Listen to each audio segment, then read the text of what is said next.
On Friday, February 16th, two-sport world champion Jonathan Haggerty returns to Prime Video to defend his Muay Thai world title. I've always said you're not a champion until you defend your world title. He faces dangerous Brazilian striker Felipe Lobo. I'm ready for this fight for the belt. This is my dream. The Bantamweight Muay Thai World Championship. One Fight Night 19, Haggerty versus Lobo on Prime Video. And now, Brandon Thick Boy Schaub.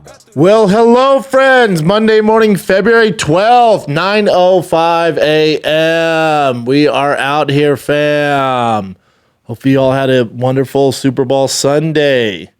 Chin didn't watch the game. Doesn't celebrate America's greatest holiday. That's fine. Holiday. It is a national holiday, Chin. Case, you watched, but just watched it with your girl? No, just solo. Just kept it low key. That's sad, but that's all right.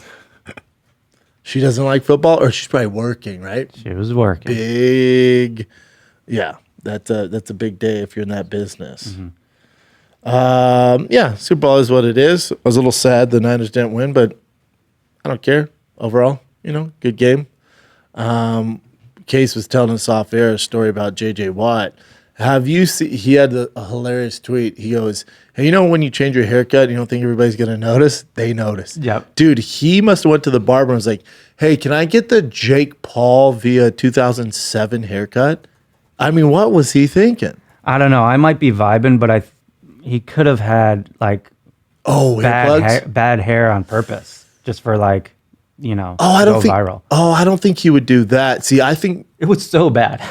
it's so distracting. See, also, I was vibing on this as a vibe. Did he get hair plugs? And then you do this to navigate that, We both agree there's something going on there. Someone's so off when they're like, yeah, he doesn't look like Justin Timberlake. He looks like, yeah, he looks like that Ryan. What's his name? Ryan? I forgot. Ryan, He's with Ashley Simpson, right? Not familiar. No, he looks like Jake Paul, like a young Jake Paul when he's on YouTube wilding out. He looks like Jake Paul's older brother who's going to bully you. But yeah, shout out to J.J. Watt. Yeah, Super Bowl is what it is. Made wings. Was at the house. That's what we do around Super Bowl Sunday, man. But finally, the UFC season is here. The first big boy pay-per-view kicks off this freaking Saturday. It's a big one. It's in Orange County. So for those of you that say, it's a LA pay-per-view, this is not LA. This is about, in traffic, you're looking 3 hours, but about 2 hours. Conservative 2 hours to get to Orange County. Your boy has fought at this arena twice. I fought Gabriel Gonzaga there. It might have been once. Thiccc before that was Vegas. Regardless, I fought there. It's a great arena. But it is at the Honda Center. I think it's still called the Honda Center. I think so. Heavy on the Honda. It's the center of Hondas. And that is where Volkanovski and Topuria is going down. And this main card is tasty. This is what we deserve. This is worth your money, fam. For those of you that are casuals, you're like, I don't know, I don't want to spend my money. It better be a good fight card. This is a legit pay-per-view fight card. This thing is super tasty. Kicking off with Alexander Volkanovski, the best featherweight of all time, versus Ilia Topuria, who is, 15-0, undefeated in the UFC. The man is on a freaking rampage going through the division. He starts Josh Emmett, did work of Bryce Mitchell. Outside that, not crazy wins, but he's done work. He's done work. I'll give my take right away on the main event. Usually I like to wait, and edge you guys, but y'all must have forgot, especially with the odds on Volkanovski Topuria. I think he's barely a favorite. He's like a minus 115 on DraftKings. What is he right now? I'm sure it's changed a little bit, but there's a lot of money coming in on Topuria. What is it? Pretty close. Minus 112. Minus 112. Minus 108. It's basically a pick 'em. Y'all must have forgot. Now, what happened here is Volkanovski decided to test his strength and skills at 155 against outside Khabib, possibly the greatest lightweight of all time, a much bigger dude, a nightmare of a matchup for Alexander Volkanovski. In the first fight, you could see how he could give it to Volkanovski, but he lost the fight. But he gained so much more respect, so much more accolades, was still the number one pound for pound guy in the world, even though he lost to Makhachev because it was a close decision. Then he fights Yair Rodriguez, absolutely mollywops him. And then which I completely advise against, he decided to, on a short notice, rematch Makhachev in Abu Dhabi. Awful idea, gets head kick KO'd. For some reason, I know it's what have you done for me lately, everyone seems to think that is somehow a reflection of Volkanovski's entire body of work and what he's done in the featherweight division. That has absolutely nothing to do with it. Now, the naysayers will say, I think it's too soon for him to come back after a knockout. I don't subscribe to any of that. I would have liked a little bit of a longer layoff, but there is not a man walking this earth at featherweight who can beat up Alexander Volkanovski. Is Topuria good? Damn good. Is he going to be champion? Probably, because Volkanovski's older, so it's only a matter of time before he's your champion. But those of you picking Topuria to beat Alexander Volkanovski, it's recent bias confirmation. You forget how freaking special Volkanovski is at featherweight. It's not even close. Yair Rodriguez, savage, completely annihilated. Brian Ortega, savage, annihilated. Max Holloway, savage, annihilated. Korean Zombie, used to be a savage, annihilated. You know what I'm saying? So because this stuff with Makhachev, the most recent fight, which was a short notice fight, it's an awful matchup for him. The first fight he did way better than anyone would have imagined. Then he takes a short notice fight in Abu Dhabi. All the chips stacked against him. Doesn't go his way. And you guys think this is an even fight? I'm pushing all my chips on Volkanovski, the greatest to ever do it. You guys forget how special he is. You forget, and you're going to find out Saturday. Now, Topuria is taking, I don't want to say some heat, but he's a confident dude. What? A professional cage fighter, a world-class guy's confident, saying he's going to knock him out, change his bio and put world champ? Okay. Everyone's like, oh my God, if he loses this, man, the backlash. What are you talking about? It's what guys do. He's a talented individual, man. I think he beats everybody not named Alexander Volkanovski. I think he can beat Ortega. He can beat a Yair Rodriguez. He can do this to all these other guys. I'd love to see him and Max Holloway. I give him the edge over all those guys. But when it comes to Volkanovski, just the confirmation I got from his first fight with Makhachev, there's not a 145er or a featherweight on this planet who can hang with him. Not even remotely close. He's too good. And you're going to see it Saturday night. And this isn't a knock on Topuria, but you're dealing with a once-in-a-generational talent in Volkanovski. And everyone seemed to forget, including the odd makers. I'm all my chips on Volkanovski. Definitely can't get hit with that left hook from Topuria after getting knocked out just a few months ago. But you know what I'm saying. I think he's going to avoid that. He's going to remind everybody how special he is. He definitely is. And Topuria is also working on a documentary. It says something like the road to the title. As this is building, that's how confident he is. Yeah. I mean, that's what these guys do. That's what they do. I mean, it's worth it because if you win, you have all this footage, and if you lose, you're like, all right, we'll do it another time. Co-main event: Robert Whittaker, Paulo Costa. I don't have a favorite fight on this card. They're all freaking fantastic. Robert Whittaker, Paulo Costa. The only caveat with here is, does Paulo Costa show up? Right? He's had some issues. He hasn't fought, I think, since 2022. His fight was against Rockhold. That fight's not going to give you any implication that he's a world beater. He looks phenomenal, though. Have you seen this boy? Yeah. Him and Robert, they look great right now. Robert always looks great. But that dude, Costa, is first team all body. It just, once Costa lost to Izzy, he just hasn't been the same guy. He just hasn't. The Brazilian RoboCop, I know that's another dude's name, but he actually looks like him body wise. This Brazilian Terminator that was marching down Yoel Romero, and then he gets to Izzy and gets starched by Izzy. He just hasn't recovered from that. His social media's gotten bigger. He's way better at posting. But as far as skill-wise, he just hasn't been as active, and he was on a straight tear path before that. Good God. He loses to Izzy, gets knocked out, loses to Marvin Vettori, and then has a long layoff, 2 years or a year, and then he fights Luke Rockhold. You could say it's the elevation. So we'll see. I assume he's the underdog in this, Jin. Let's see. Plus 180. Robert Whittaker's minus 218. Yeah.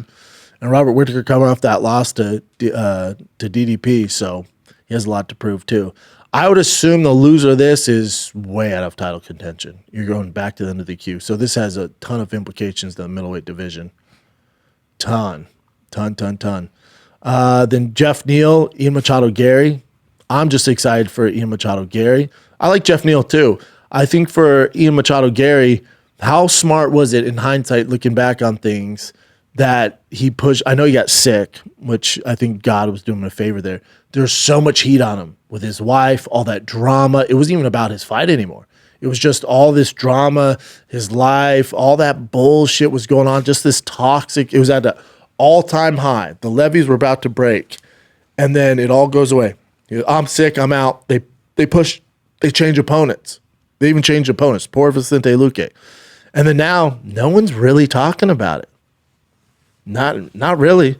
I'm sure there's some YouTubers, trying to get that flame started back in, but it's just not there. That it was a week of pure shit. And then now the narrative's changed. They've moved on. Somebody else. So for Ian Machado, Garry, now he can focus on his job, fighting, not all the drama, not all the bullshit. And Jeff Neal's no punk, man. If you saw his fight against Schaub, he is world class. He's world class. And he also beat Vicente Luque. He knocked him out. And that was the guy that Machado Garry was supposed to fight. So, not the easiest fight. So I think he got a tougher fight, but in hindsight, the shitstorm of toxic personal issues is over. Of course, some people are going to try and spark that back up, but Ian can just focus on fighting. He can just focus on fighting. He had an issue with Rampage, right? I'm sure he got in the current events. There's I don't know it's just young and dumb. It's just. That was more on Rampage though, but we'll the cut stuff, we'll get to it. Yeah, I just with Ian Machado Garry, I don't know him as a human being. I don't know, I don't know him personally in any facet. Skill wise, one of my favorite to watch. Such a savage, so talented, has world champion superstar written all over him. There's just something unlikable about him right now that he's doing that doesn't seem authentic on his post, on his videos. I don't know what's going on there. I don't know. It's a tough one though. Huge implications for him. He needs to win this fight. A lot of pressure on him, a lot of pressure on Topuria, a lot of pressure on Costa, Robert Whittaker coming off a loss. There's a lot going on here, man. Super important fights. Merab, Henry Cejudo. Cejudo loses this one. I assume he retires, so there's a lot of pressure there. Merab wins this one. He finally gets a title shot. Now that Aljo's out of the picture. It is 3 rounds, too. Of note, that's 3 rounds. It's a different fight. Can Merab take Henry Cejudo down? We'll see. He's going to need to. Because the striking's not great. I'd give Henry Cejudo the advantage in the striking. Ring IQ, Henry Cejudo. Experience, Henry Cejudo. Obviously, Henry Cejudo is a world champion. The difference is the cardio of Merab. How that's going to play an effect on Henry Cejudo. Because he's going to stop his initial takedowns. But over time, if it's 5 rounds, I'd definitely lean more towards Merab. 3 rounds, going to be a tough fight for Merab. Very tough fight. I'm digging it, though, man. I'm digging it. And did you watch the fights this weekend, Chin? Mm-hmm. Yeah, I watched most of them. Dan Ige looked great against Andre Fili. That was tough because they're buddies. And he starched him.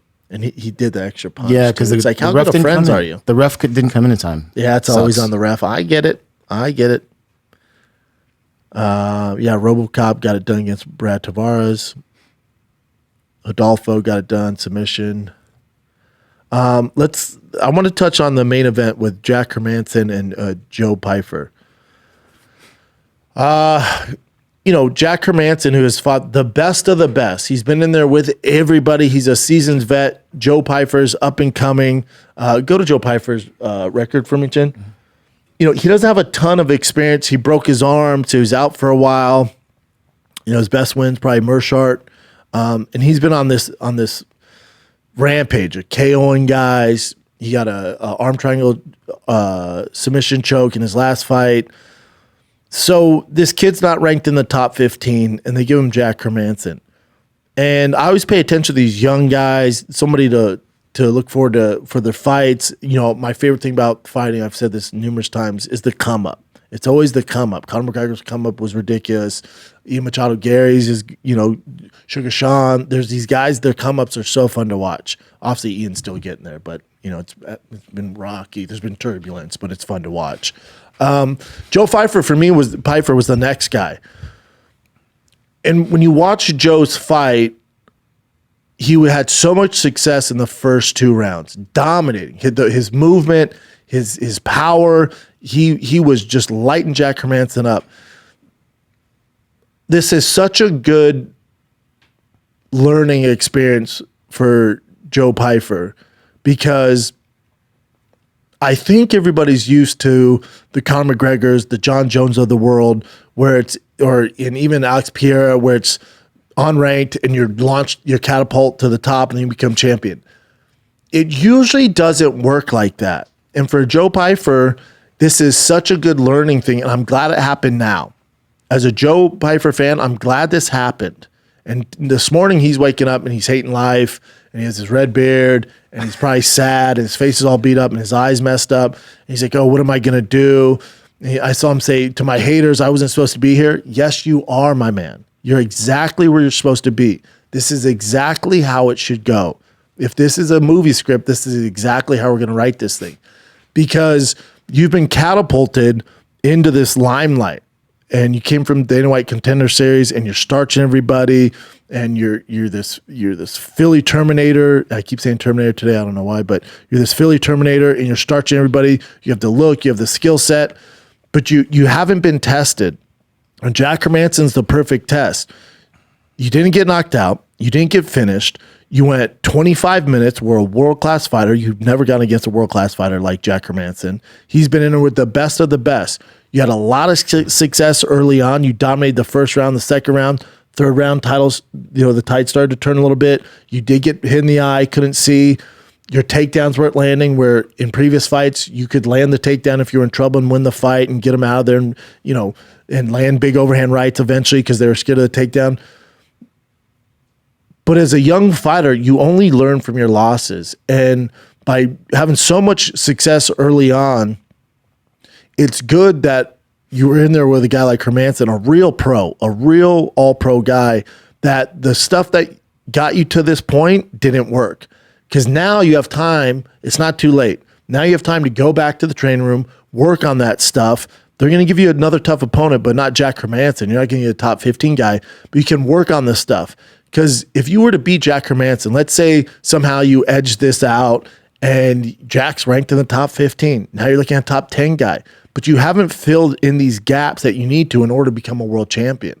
This is the perfect thing for your career, Joe. I know everyone, the hype train's off. It's not off. This is exactly what should have happened. This is such a blessing. Again, you didn't get finished.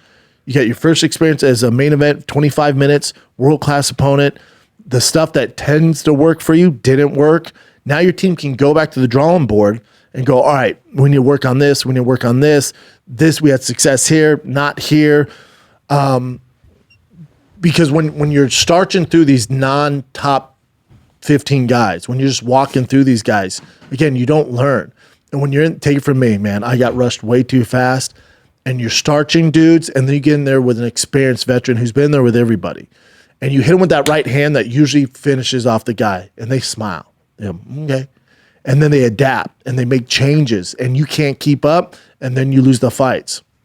So this is exactly how this is supposed to happen. Don't be too hard on yourself, my man. You have all the writings on the wall to be a world champion. You're a freak, dude. and your tenacity and your work ethic, it's all there. We just got to clean up some of these mistakes, get back to the drawing board. This is exactly how this should go. All right, they give you a top 15 guy, veteran who's been there with everybody. It wasn't a bad night. It was a learning night. You didn't lose. Technically, you lost, but I'm just saying, this can be so much better for your career because you're gonna fill in those gaps in your game, and then you're ready to compete against those top 10 guys. Because right now you're not there. Skill wise, are you there? For sure. Mentally, experience, you're just not there. This is a good thing, man. It's a good thing to slow down a little bit. You don't have to catapult to the top like Alex Pereira. Everyone sees that stuff, or the Jon Jones of the world. Everyone sees that. That's not how this should go. This is a learning experience. And as Keith Jardine said to me, I feel sorry for whoever has to fight you next. That would be a nightmare. A nightmare. So Godspeed, my man. But this is a great thing. For a young fighter, this is perfect. Didn't get finished. Didn't get highlight KO'd. You were in there for 5 minutes. 25 minutes. First big-time main event. Even though it's the Apex, so I know it didn't feel main, but still, this is a perfect thing. He's going to be all right. Guarantee it. What do you got, Chin? Quick break, DraftKings. Oh, quick break? Sure, Chin. Let's do a little break because I'm sure you guys made all the bank on the Super Bowl on Sunday, but you got UFC 298 in Anaheim, California at the Honda Center, and you can get in on UFC 298 on the action with DraftKings Sportsbook, the official sportsbook partner of the UFC. New customers who bet $5 or more can get a no-sweat bet up to $1,000 back in bonus bets. Wow. You got some tasty underdogs here. Let me see the odds, Chin. So you got some tasty underdogs here. You got Henry Cejudo as a dog, plus 164. You got Jeff Neal as a dog, plus 185. Paulo Costa as a dog, plus 180. And then Alex Volkanovski at minus 112 is tasty too. So you got a lot of dogs to make some money on. A lot of parlays there. All you got to do is download the DraftKings Sportsbook app right now. Use the code SCHAUBSHOW. New customers can get a no-sweat bet up to $1,000 if your first bet loses. Only on DraftKings Sportsbook with the code SCHAUBSHOW. The crown is yours. Gambling problem? Call 1-800-GAMBLER, or in West Virginia, visit www.1800gambler.net. In New York, call 877-8-HOPE-NY or text HOPE-NY 467-369. In Connecticut, help is available for problem gambling. Call 888-789-7777 or visit ccpg.org. Please play responsibly. On behalf of Boot Hill Casino and Resort in Kansas, 21 plus, age varies by jurisdiction, void in Ontario. One no-sweat bet per customer, issued as one bonus bet based on amount of initial losing bet. Bless you. Ooh, Coke. Bonus bets expire 168 hours after issuance. See dkng.com/promos for deposit, wagering, and eligibility restrictions, terms, and responsible gaming resources. Woo! Good job, Case. Good job. Let me see the prop bets on the UFC 298. Chin. I like the. I wonder what the over 2.5 rounds prop is. bets for. I forgot how we got there last time. Yeah, however you get there, there should. Prop I mean, you're bets. on DraftKings. There's not a thing on there. I didn't see it, so let's see. Kings, UFC. Same one. So that's just the fight lines. Oh, here we go. Keep going down. It goes over under. So, over 2.5 rounds, minus 315 for Merab, Henry Cejudo. I'd definitely take the over on that.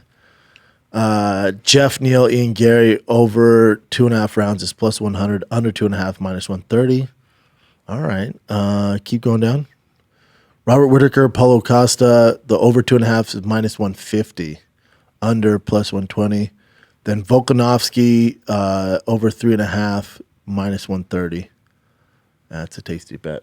All right. Not too bad. Yes, one of my faves.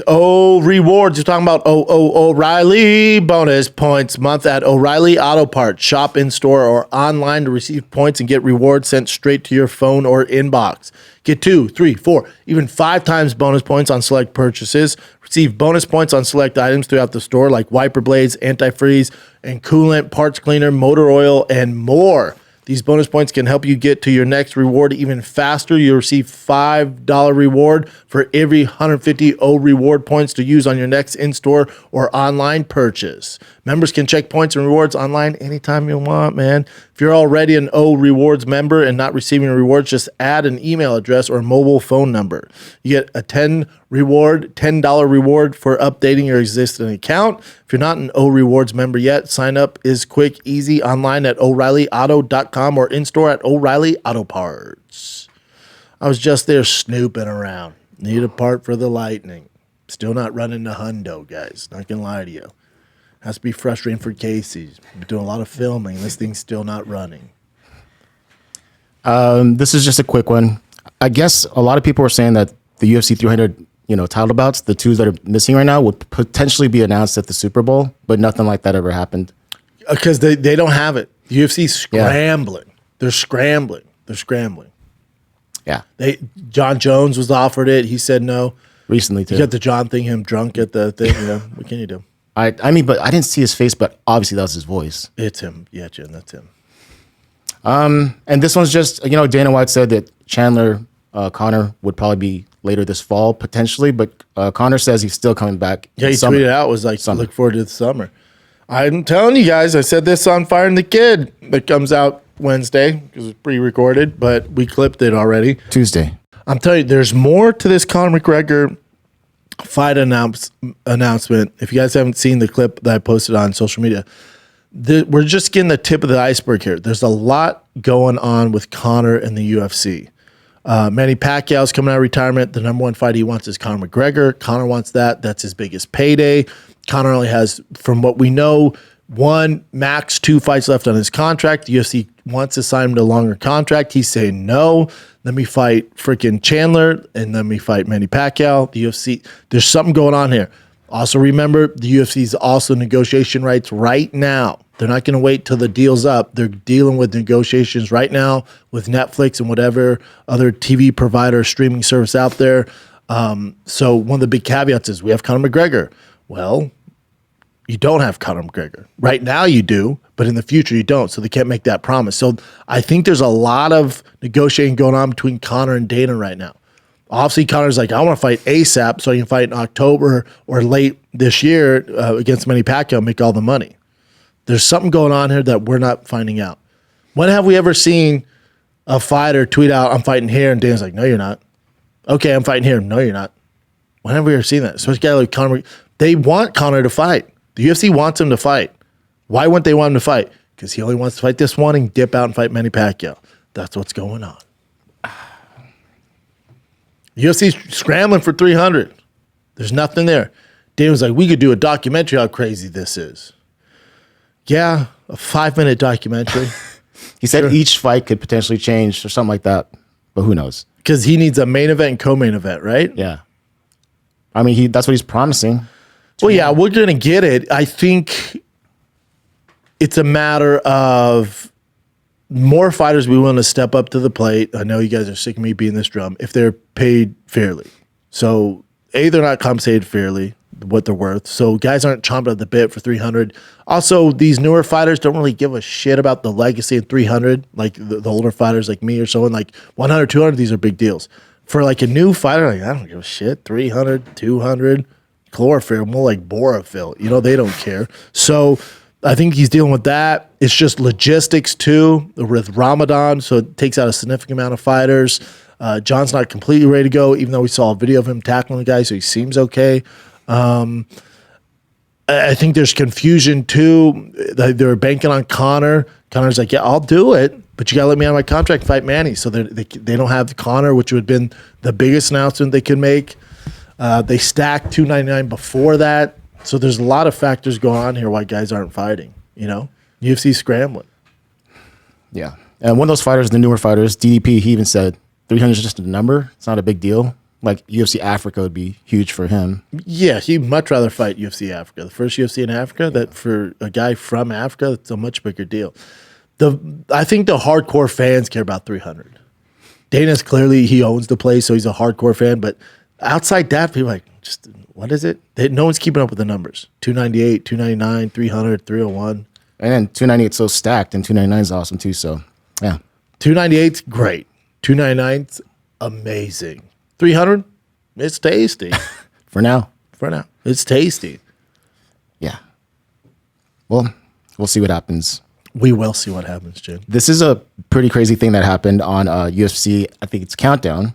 Henry Cejudo's coach, Eric I watched Albarracin. I watched it. Yeah, I guess. I think it's fake. Oh, well, if it's not Man, out fake, of all the Chin thinks everything's fake. We'll show him a video and he'll be like, I don't know, man. Like even a legit video. Like lady gets her leg eaten by a shark. He's like, it seems fake, man.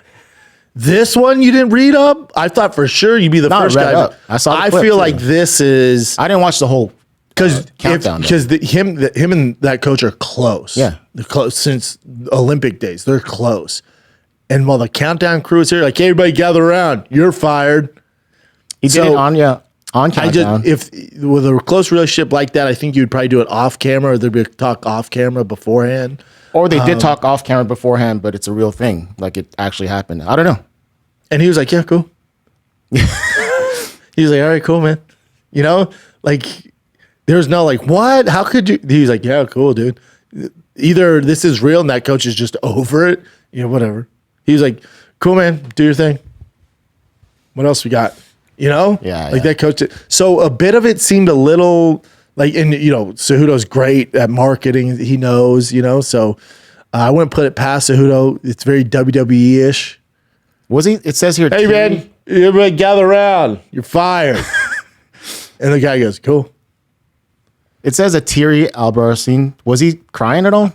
I didn't see that. Okay. All right. We'll see if that's a reality or not.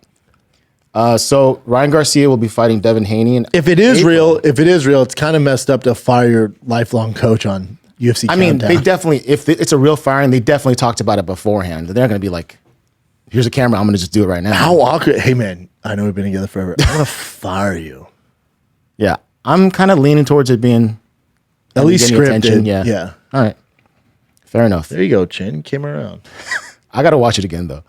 But so, yeah, Ryan Garcia and Devin Haney, they're going to be fighting, boxing, April 20th. Yeah, that's great. Ridiculous. Yeah. Ryan Garcia got some huevos on him, man.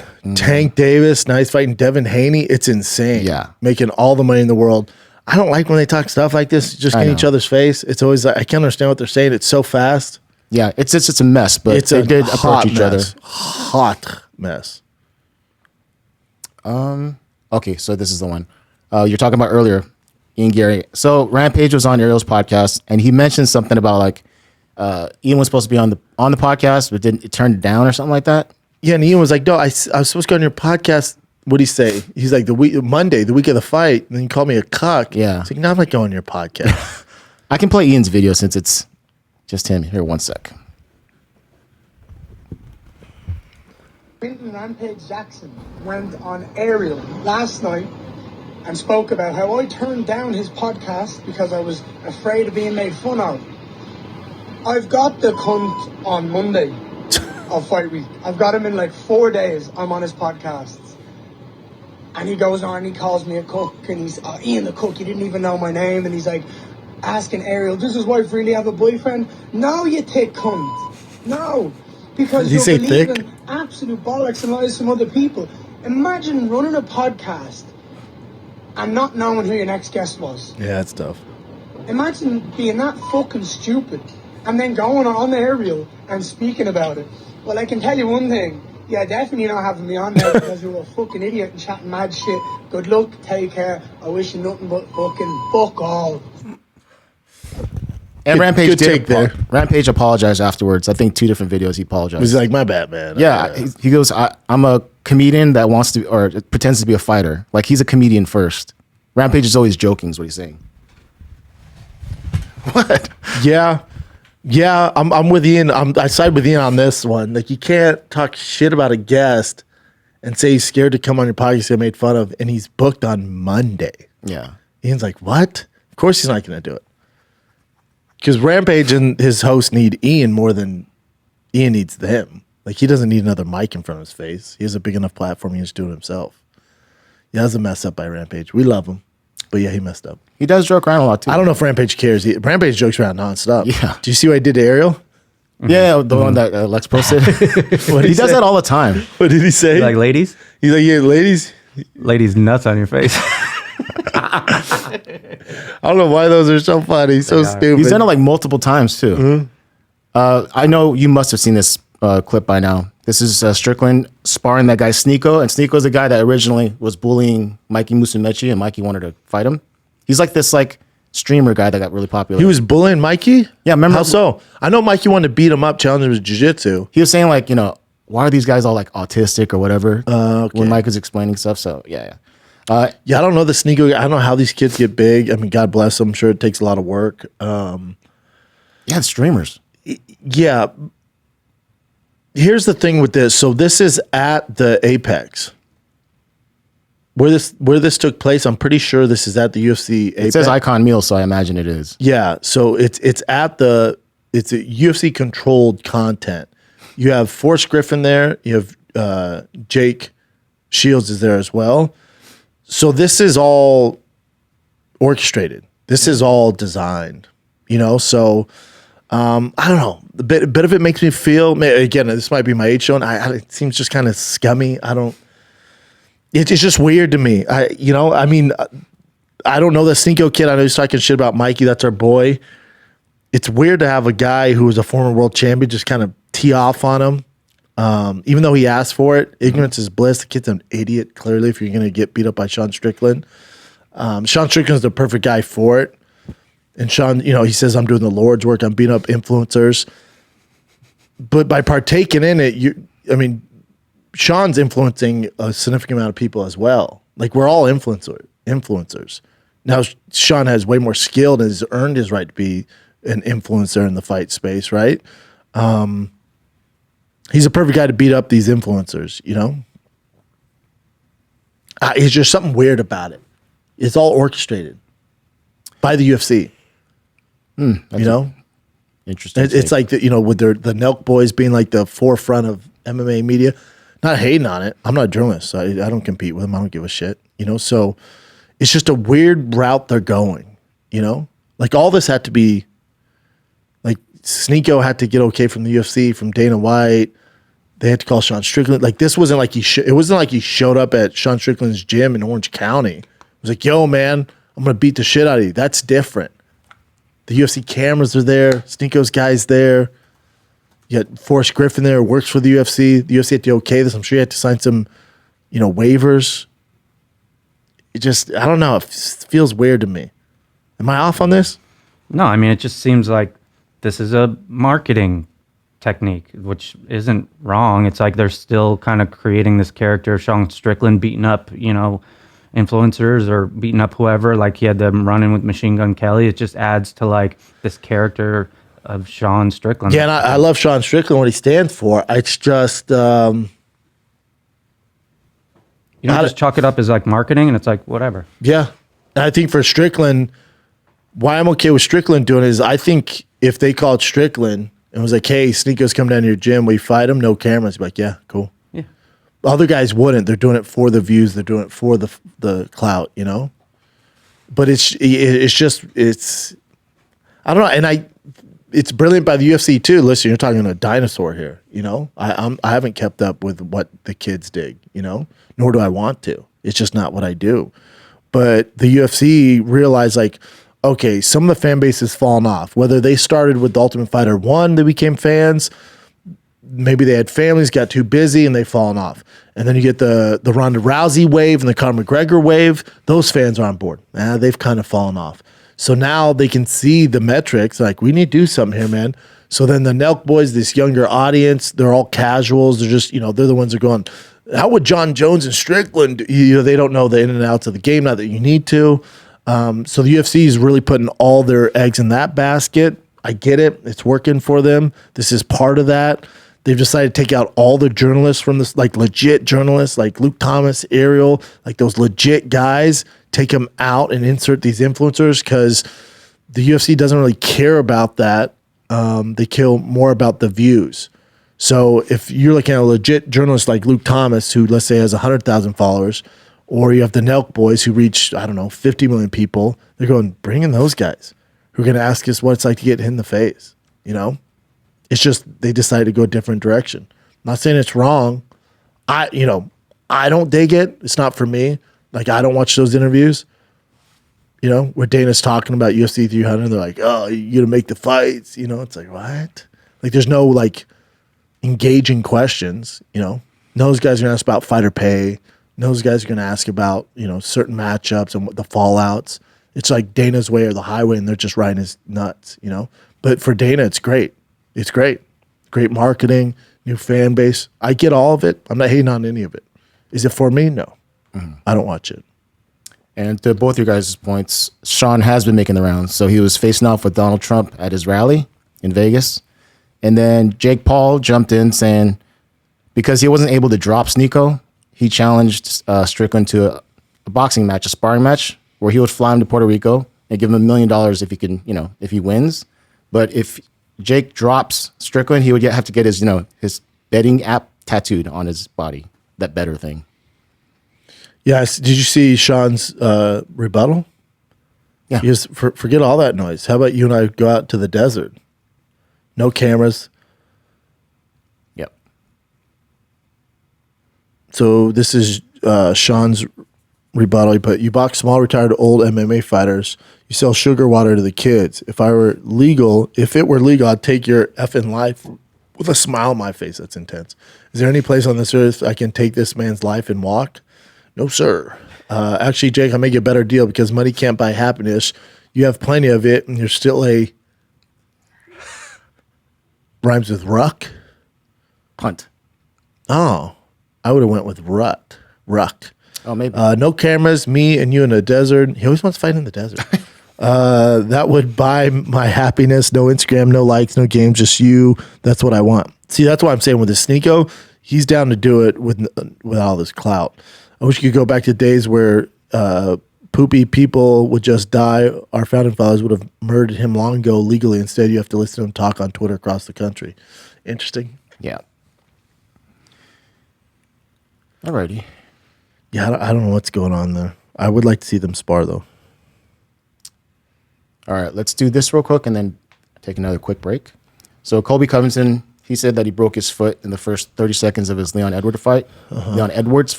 And then he actually posted this picture, or showed this picture.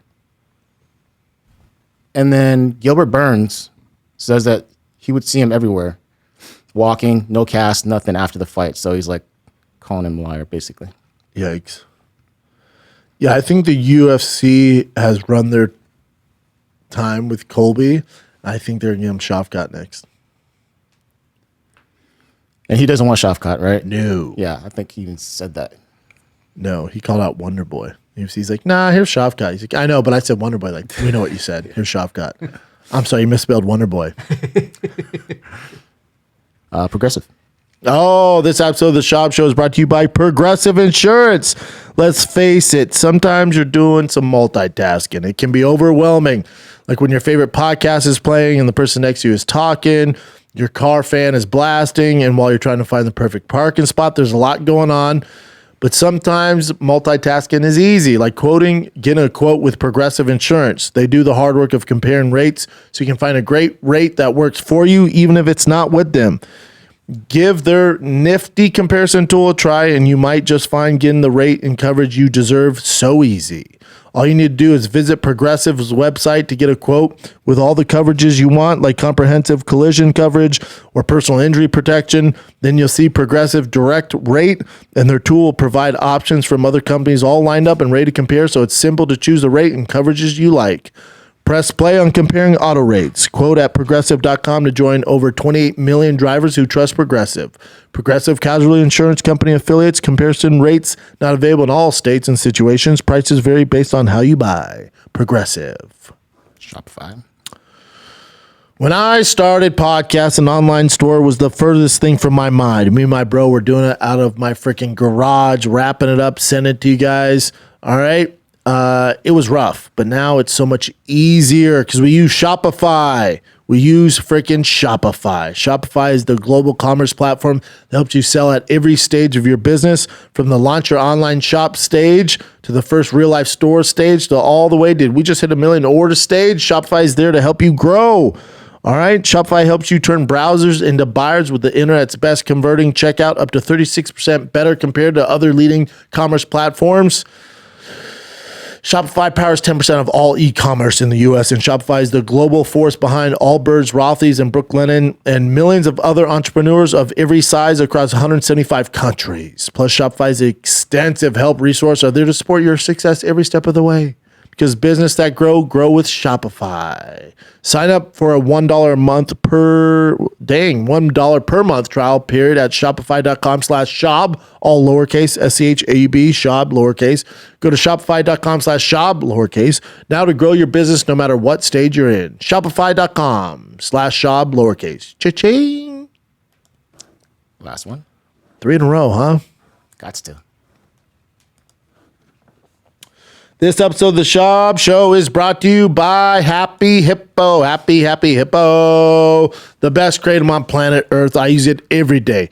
Working out, podcasting, stand-up, baseball games with my son, coaching, whatever it is. Your boy's on that kratom, but only one kratom. Only one that I trust. It's the Wild West out there, but it's getting better. Nobody does it better than Happy Hippo. However you want to use kratom, if you're a first-time user, if you're an experienced user, they got gummies, they got tablets, they got K-dips, they got concentrated shots, they got energy shots. They got everything you need, and it is the best on the planet. It's the most purest kratom on the planet. It just gets you going. It gets you in the zone. All right? Kratom is the hidden gem. It's my limitless pill. All you got to do is go to happyhippo.com. Promo code is THICC24. That's THICCC24. You get 20% off the entire site for life. Share it with your friends, family, aunt, stepmom, stepkid, stepdad, whoever you want. Uber, Postmates guy, give them a gift of kratom. Go to happyhippo.com. Promo code THICC24. 20% off for life. Alrighty. So this is coming from Mike Perry, but Mike Perry is suggesting that Dana White actually offered to buy the BKFC for about $200 million. And why not? Turned down. Yeah, what's $200 million to them? For Dana White, it's just another asset under the branch of the UFC. You know, Good for Feldman for turning it down. I guess keep doing a thing, grow it bigger. I feel like Mike Perry should get ownership in BKFC. He should be ahead for sure. Name 5 BKFC fighters. But whenever Mike Perry fights, we bring it up. Every time he fights, we bring it up. He's put him on the map. How that guy didn't get ownership in that, I don't know. Maybe he does. Maybe he does. I think for sure. Just like, or I don't. What do you mean for sure? Not. I don't think he does. Hold on, not ownership, but something like, you know how like Forrest Griffin or someone that's just a part of the UFC. Like Forrest Griffin gets no equity in UFC. Okay, forget about ownership. I'm just saying, like, being a part of the company, like, you know, that's more than just a fighter. Well, Forrest Griffin's an employee. He's just on salary. Mike Perry, like, imagine the UFC just had Conor. He should get ownership. BKFC just has Mike Perry. He's the biggest, baddest name they have by far. He's the only reason this show's talking about him. Various other shows are talking about Mike Perry is the show. They bring in other guys to fight him. The work he did, Michael Venom Page, Luke Rockhold, Eddie Alvarez. Like, Mike Perry's the one-stop gem of bare knuckle fighting. BKFC, yeah. Yeah. You're just gonna give him his salary? No, man. Give him some equity. Then he'd be more gives him more reason to encourage guys to follow him. He's gonna be hitting guys up, get him over there, you know? He's gonna be in bigger fights. That'd be cool. I mean, it'd be amazing. That'd be awesome for him. I don't know why you'd do it, but Here's another meeting that happened, apparently. So Saki Kabara, Nobuyuki Saki Kabara, who's the president of Ryzen, he posted a picture with Dana White as well. They said they have something they're working on, but they can't talk about it yet. damn, everyone just be like, Feldman? Dana, we want in. Because you're not going to beat the UFC. It's just not happening. When it comes to mixed martial arts, it's going to be tough to beat them. So all these guys are just being like, dude, let us jump on, you know? It's tough. Probably the smart thing to do. Do you want to do the Jon Jones heckling one here? Or Yeah, we can. I mean, you don't need to play it. I saw it. It's just John and the comedian asked a good question. He goes, that can't be just alcohol. Oh, man, it was bad. Bad. Yeah. He wasn't like attacking. It was just trying to be funny, but it was terrible. He's like, tell a white joke. Yeah. You're like, go ahead. Yeah, it's tough. It's tough. You just hope Jon is okay, you know, because you want to see him fight. Yeah. It's a bummer. It's tough. And that clip you mentioned before about, and it could be just because we might just be jaded too, because if you know his background, like, oh no, it could just be he went out, had a bunch of beers, and then started getting vocal at a comedy show and went home, and everything's all good. He's training today. Yeah, but right? No, he's fine. Okay. So the video you mentioned before, this is Jon Jones with the rugby team. And a lot of, fans are also wondering, like, if he has this pec injury and it's bad, how is he doing this? Yeah, Tom Aspinall went, man, he seemed to be recovering fine. And that's a pretty hard hit too, right? There's pad, but still, if you have a pec injury. Yeah, your pec should be good to go, right? Yeah. All right. And this is literally just, we should probably cover this real quick. Sage Northcutt kind of went after one championship recently, saying like how that the events that happened where his coaches couldn't get to corner him. And then he kind of went off on one championship saying like, I'm going to talk about all these different things, drug testing, weight cutting, all this other stuff. And then one championship came out with this statement afterwards. They say that it was completely just a misunderstanding and they want the best for Sage anyways. And how this is like after all the fights that they put on, this is the first time it's ever happened. So it's like a isolated incident. So what is Sage Northcutt's issue? He's mad that he's saying it's a long post, but basically, what's the overall? He's mad. What my coach was over there for almost a week. I was not informed that the two of them cannot coach until hours before my match. Receive a text from unknown number that takes me to the first time that day. I was a ticket salesman asked me about getting my two coaches tickets to watch the fight in the audience. I personally believe that one championship was not going to inform me that the coaches were not allowed to corner me until I arrived at the arena of the fight. Yeah, but I don't know. Why would they want to do that though? Why? Well, yeah. Why would one championship control your coaches? They don't give a shit. Yeah. This is silly. I made it clear to one championship I was not flying from America to Japan if I didn't have my three coaches. I was told before I left Japan that I would not have to fight without my coaches. They knew before I left I would not be able to have my two coaches. They never told me my coach could be thrown in prison for any visa violation. Well, that's just common sense, but there's also has been a lot of stuff going on behind the scenes with the championship with what caused me to withdraw from my last fight, as well as other things that we'll talk about later on Facebook.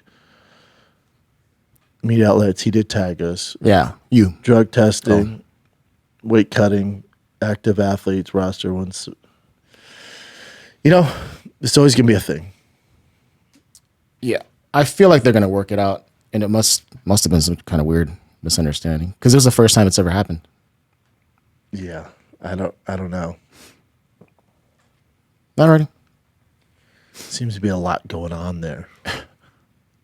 And this is straight up just rumor mill. But apparently there's something going on in Saudi Arabia from insiders saying that they're going to do Saudi Arabia, bro. It's just rumor. People have some issues with them, but dude, you're giving the people what they want, dude. This is Jim brought up, this says Baddest Over 50 tournament. Baddest Man Over 50 tournament is currently in the works, being held in Saudi Arabia. Them dudes just like, yeah, whatever. Rumors though, just rumors. They're like, how much? Give it to them. But that's a crazy lineup if that actually happens. Tyson, Lennox Lewis, Mark Hunt, David Tua.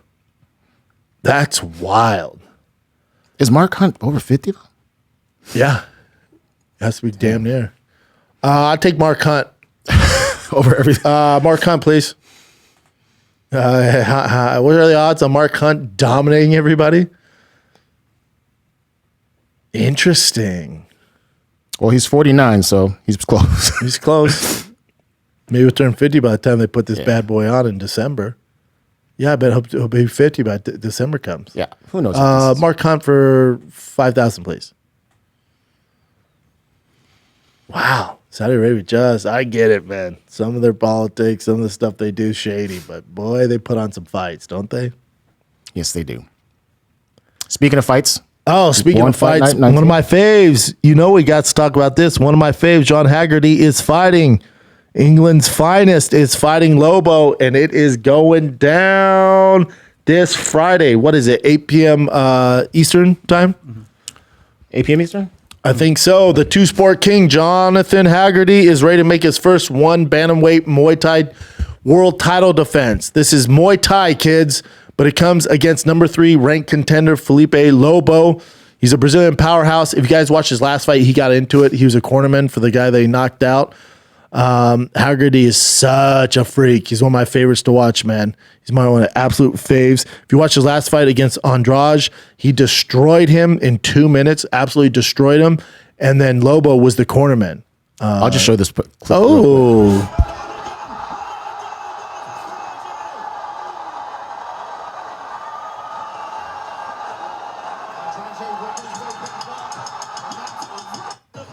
Two-sport world champion. Then they get into it, and now they're fighting. Take my money. I'm glad they put this together.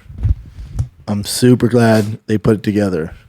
Haggerty won bantamweight Muay Thai world title defense, and then Lobo's obviously trying revenge against his buddy, but either way, Haggerty for the win, baby. Then you got Luke Lisi and Eddie Abasolo fighting for Muay Thai featherweight. U.S. Muay Thai stand-up, America's 2 best featherweights Muay Thai fighters throw down. Top 5 rankings definitely going to be impacted here. One Fight Night 19 on Prime Video will be shown in U.S. primetime. An event will feature a showcase of country's leading Muay Thai practitioners. If you guys like freaking stand-up fireworks, this is it, man. Straight Muay Thai. It's in Thailand, too, if I'm not mistaken, Chin. Mm-hmm. This is going down in Thailand. Bangkok. Heavy on the cock, Thailand. It's going down. One championship this Friday, 8 p.m. Eastern time. One of the best to do it. English, born and raised, British finest. Jonathan Haggerty is fighting Lobo. Make sure you guys tune in.